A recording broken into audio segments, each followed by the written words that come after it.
HCS 2026 prelims का जब मैं पेपर चेक कर रहा था तो 1 से लेके 100 तक सवाल पड़ गया। उसके बाद मैंने सोचा कि इसमें से 10 सबसे इजी सवाल छांट के निकालूं। तो मुझे लिटरली बता रहा हूं कि मुझे एक सवाल भी इजी नहीं दिखा। इजी कैसे था? इजी से कुछ सवाल, जैसे मान लीजिए क्वेश्चन नंबर 9 किसी सी सेट का मान लेते हैं, सेट सी का क्वेश्चन नंबर 9 इजी लगा मुझे। लेकिन वो इजी किस सेंस में था कि वो क्वेश्चन नंबर 12 के रिलेटिवली 12 के सापेक्ष इजी था। क्वेश्चन नंबर 12 इजी लगा तो ये इजी कैसे था? क्वेश्चन नंबर 25 के रिलेटिवली 25 के सापेक्ष इजी था। क्वेश्चन कोई भी इजी इस बार पेपर में नहीं था, एकदम सीधे सीधे कि एक बार देखे उसका आंसर निकाले और टक गोला कर दिए। ऐसा एक भी सवाल मुझे नहीं दिखा। हो सकता है कुछ स्टूडेंट आप में से ऐसे होंगे जो ठीक ठाक लेवल पे तैयारी किए होंगे, उनके लिए इजी हो सकता है कुछ क्वेश्चन या मैक्सिमम क्वेश्चन। आज के इस वीडियो में हम इसी पे चर्चा करेंगे कि एचसीएस 2025-26 का जो पेपर था वो कैसा, क्या डिफिकल्टी लेवल। कुछ क्वेश्चंस मैंने स्क्रीनशॉट लेके निकाला हुआ, उस पर डिस्कस करेंगे। यूपीएससी का 3-4 क्वेश्चन है, वो भी तुलना करेंगे कि यूपीएससी ने 2025 में कैसा पूछा और एचसीएस 2026 में, है तो 25 का एग्जाम, कि दोनों के प्रीलिम्स वाले में कितना डिफरेंस है। ठीक है, नमस्कार, सुस्वागतम। चलिए आगे बढ़ते हैं। सबसे पहले कट ऑफ पे बात कर लेते हैं कि कट ऑफ कितना रहेगा, क्योंकि आप में से कई ऐसे स्टूडेंट्स होंगे जो तुरंत जाना चाहेंगे कट ऑफ का सुन के। तो कट ऑफ का स्क्रीनशॉट आपके स्क्रीन पे आपके ये रहा। अनुमानित कट ऑफ है जो मैंने पेपर का एनालिसिस किया, उसमें जो यूआर का कट ऑफ रहेगा वो 50 से 45। देखिए नॉर्मली लोग 45 से लिखते हैं कि 45 से 50 होगा। मैंने 50 से लिखा क्योंकि जो 50 से ऊपर है, 50 से टॉप पे है, वो तो एकदम सेफ है, नॉर्मली सेफ रहिए आप, आपके लिए कोई इशू नहीं है जो 50 से ऊपर है। लेकिन जो 50 से कम है, 45 के आसपास है, वो निश्चिंत रहें कि आपका 45 इस बीच में है तो हो जाना चाहिए, यदि बहुत ज्यादा उलटफेर नहीं होता है तो। क्योंकि सीट देखिए यूआर में 46, रिजल्ट आएगा 550-600, तो 550-600 में यूपीएससी की तैयारी करने वाले भी काफी स्टूडेंट होते हैं, तो ये कट ऑफ ऊपर भी जा सकता है।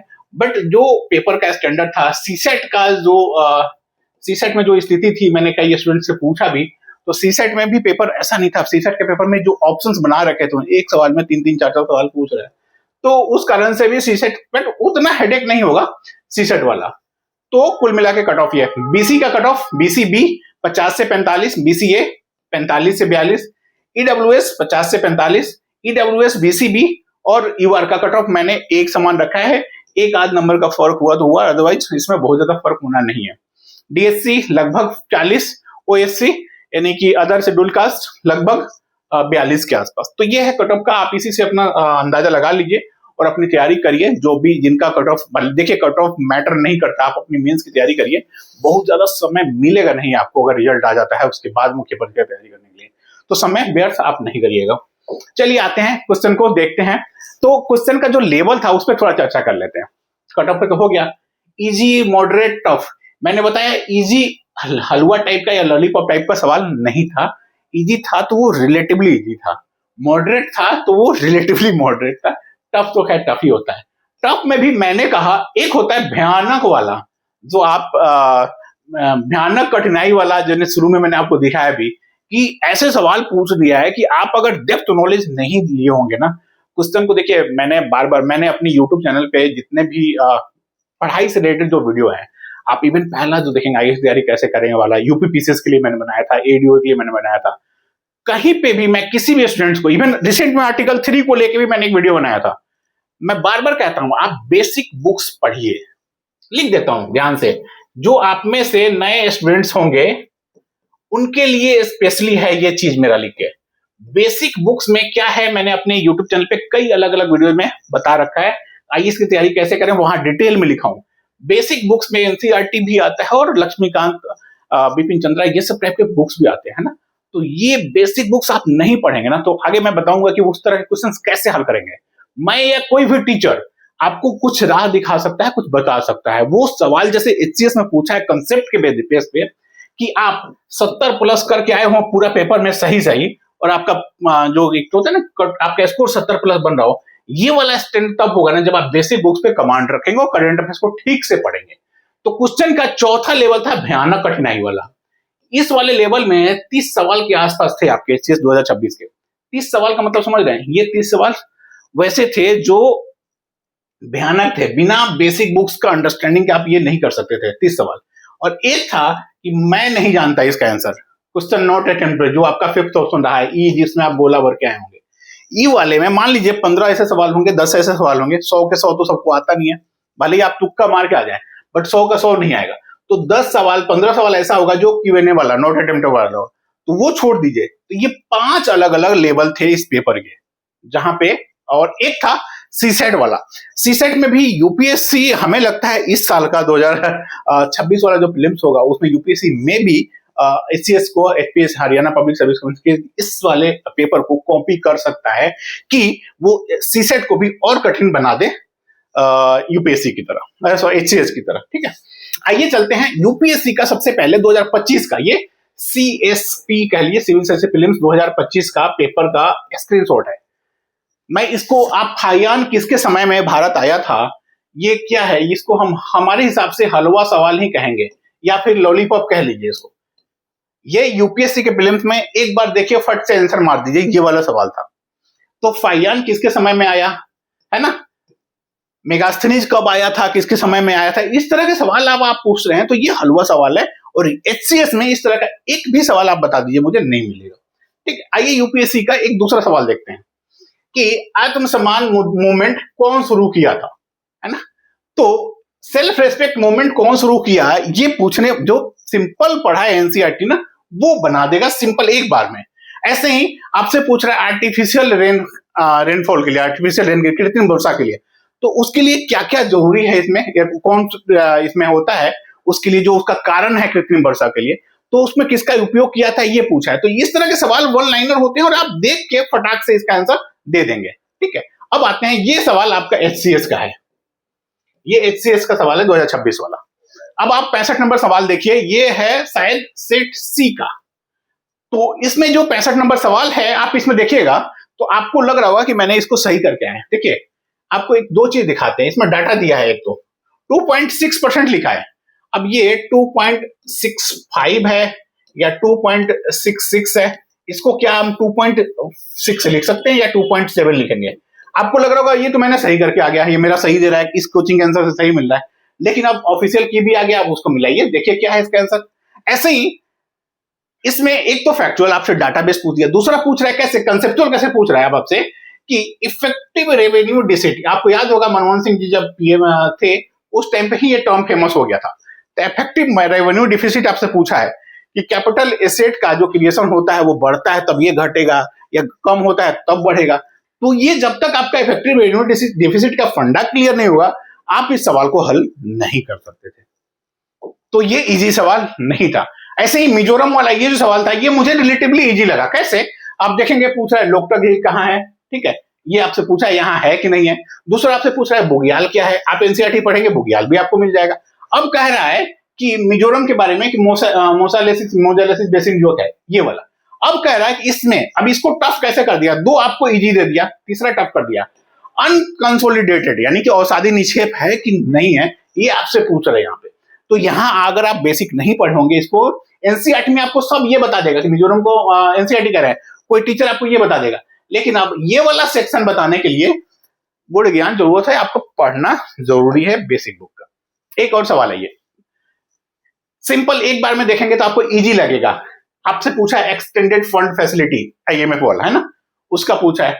फिर कह रहा है रैपिड क्रेडिट फैसिलिटी, फिर कह रहा है रेजिलियंस एंड सस्टेनेबिलिटी फैसिलिटी। अब ये वाला आप कहीं पे भी पढ़े होंगे, आप बताइए मुझसे, नॉर्मली अगर आप बहुत डेप्थ एनालिसिस नहीं करेंगे तो ये आपके सामने से नहीं गुजरेगा। कोई कहीं आप पढ़े होंगे तो बहुत अच्छी बात है, आपकी तैयारी बहुत सही दिशा में है।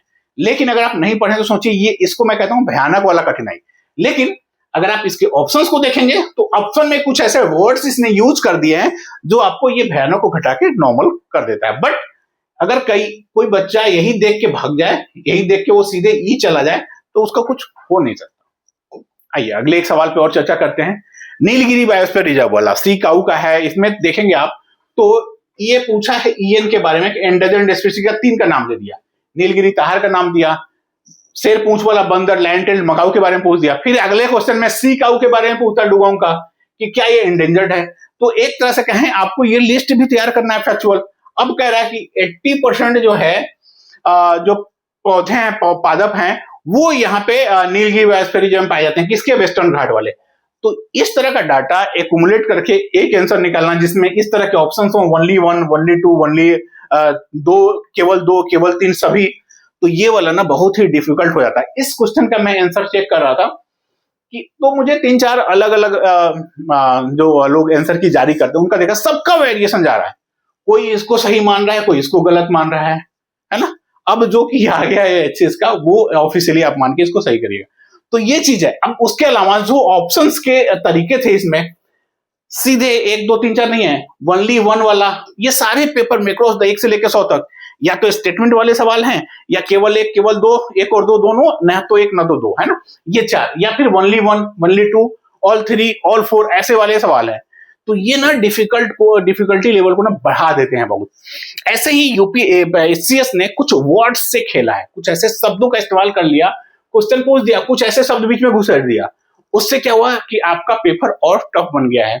जैसे मान लीजिए पंपा देवी के बारे में पूछा, अब कह रहा है कि विष्णु जी का नाम ले लिया, अब विष्णु थे कि शिव थे। अगर आप पढ़ते हुए नॉर्मली, जैसे पीसीएस का आप कोई भी एग्जाम देता है तो आदमी थोड़ा सा तो नर्वस होता ही है, ना चाहते हुए भी, या फिर कहीं एग्जाम का प्रेशर भी होता है, तो जो ह्यूमन एरर होता है वो यहीं पे हो जाता है।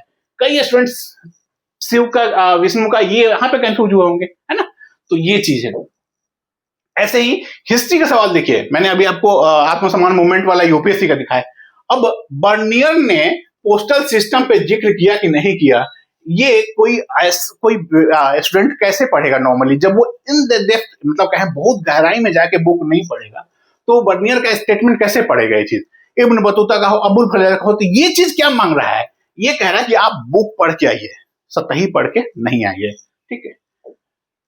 तो अगली बार जब जिसका प्रीलिम्स रहेगा, क्षमा उसके लिए, बट अगली बार आप ना बुक्स पढ़ के जाइएगा। बुक का लिस्ट मैंने अपने आईएएस तैयारी कैसे करने में उसमें दे रखा हूं। ऐसे ही देखिए, ये हिस्ट्री का सवाल है ना, पथमार, उलूक, दावा, ये चीज आप बताइए नॉर्मली नहीं मिलेगा किसी बुक में। और इस तरह के सवाल को हल करने का ना कोशिश अगर नहीं आ रहा है तो छोड़ दीजिए, सीधे नॉट अटेम्प्टेड करके आगे बढ़ जाइए, क्योंकि इस तरह के सवाल को न तो प्रॉपर जाके आप पढ़ने में पढ़ेंगे तो उतना समय होता नहीं है नॉर्मली आईएसपीसी की तैयारी के लिए, आपको 1-1.5 साल में निकालना होता है। तो इस तरह के सवाल कुछ ऐसे भी होते हैं जिनको आप प्रथम दृष्टया छोड़ भी सकते हैं। नए एनसीईआरटी में मिल रहा है तो बढ़िया है, कोई दिक्कत नहीं है। ऐसे ही आइए एक और सवाल आपसे पूछ रहे हैं, नॉर्मली देखिए पर कैपिटा इनकम वाला। इसमें आप देखेंगे तो ये तो सब कर लिए होंगे, है ना।